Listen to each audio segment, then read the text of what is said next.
শেখ হাসিনা ও তার সহযোগীরা ভারতে আশ্রয় নিয়ে বাংলাদেশের বিরুদ্ধে ষড়যন্ত্র করছে বলে মন্তব্য করেছেন বৈষম্যবিরোধী ছাত্র আন্দোলনের আহ্বায়ক হাসনাত আব্দুল্লাহ।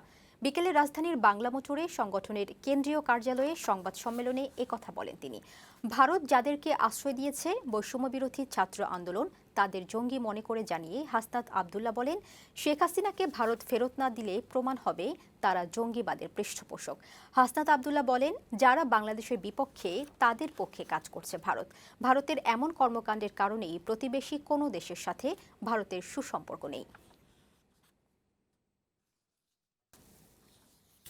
ভারত যদি জঙ্গিদেরকে আশ্রয় দেয়, তাদেরকে পৃষ্ঠপোষকতা করে, তাদেরকে অর্থায়ন করে, তাদেরকে ডিপ্লোম্যাটিকভাবে ফ্যাসিলিটেট করে, তাহলে ভারতের সাথে আমাদের পরবর্তী যে সম্পর্কটি, এই সম্পর্কটি কিন্তু প্রশ্নবিদ্ধ হবে।